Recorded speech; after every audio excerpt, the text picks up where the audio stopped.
मित्रांनो, आता आम्ही ठाण्याहून दादरला चाललेलो आहे आणि हे बघा ना, ट्रॅफिक किती प्रचंड ट्रॅफिक, अशी गाडीच पुढं चलत नाही. माझ्या मते ठाण्याहून दादरला जायचं म्हटलं तर 40 किलोमीटर आहे, बरोबर ना दादा? 40 किलोमीटर म्हटलं तर लई तर लई 1 तास. पण मॅपला सर्च केला आम्ही, 7:45 दाखवतं आहे, म्हणजे 8 वाजता 2 तासाचा गॅप दाखवतो आहे मित्रांनो. म्हणजे बघा ना.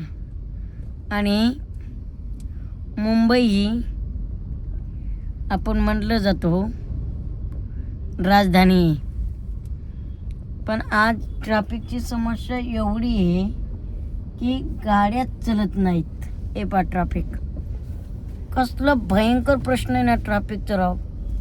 ह्याच्यावर कोणी बोलायला तयार होत नाहीत, काय नाहीत. विचार करा ना, मुंबईकरांना किती त्रास असेल हो या विषयावरती. किती रोज आपण जर एक दिवस, आता मी 2-3 दिवस प्रवास करतोय मित्रांनो. प्रवास करायच्या भीतीपेक्षा आहे ना, भीती एक आहे, जायचं कुठं लांब नाही, ट्रॅफिकची भीती या लोकांना खूप भेटले हो. 1 किलोमीटरला जायचं म्हणलं ना तरी अर्धा तास लागतो, एवढं तुडूम. आता तुम्ही म्हणता मोठं शहर आहे, लोक देवाणघेवाणीतून चालते, लोक येतात, मान्य आहे ना, पण तशा सुविधा पण केल्या पाहिजेत, रस्ते पण तसेच झाले पाहिजेत, तर मोठं शहर होईल ना. पहा इकडं बी जाणार तितक्याच गाड्या आहेत, जामिंग, एवढं जाम आहे की विचार करायलाच नको. बघा जरा व्यवस्थित जरा. मुंबई बघा ट्रॅफिक कसं आहे मुंबईचं, खतरनाक. काय परिस्थिती आहे, अवघड आहे, भयान चित्र आहे, भयान. प्रवास करण्यापेक्षा ट्रॅफिकला माणसं भेट आहेत.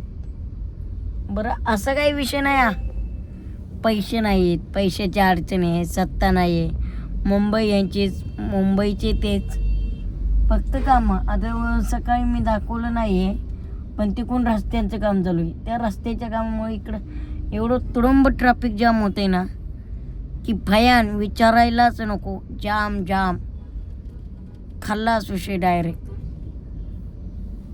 गाड्याच अशा हालत नाहीत. तर माझी सर्वांना एक विनंती आहे, मुंबईकरांना, तुम्हाला सर्वांना, की मुंबईकरांचं जीवन सुरक्षित करा. आता ही ॲम्ब्युलन्स आली ना तर आताशी कुठेतरी गाड्या आल्या, पण अशा ॲम्ब्युलन्सला सुद्धा थांबत जावं लागेल. हे पहा, आणि त्याच्यात जर पेशंट असला इमर्जन्सीमध्ये तर कधी जायचं?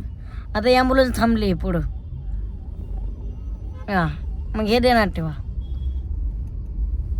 याच्यात जर आजारी पडलं एखादं ॲम्ब्युलन्स वगैरे, हलणार कशा गाड्या, जाणार कशा? अरे आहे का नाही मुंबईच्या जीवाचं कोणतरी? कारण राजकारण फक्त मुंबईच्या विकासावरती केलं जातं आहे, विकास करायचा आहे का नाही हे बघा ना राव, किती भयान चित्र आहे.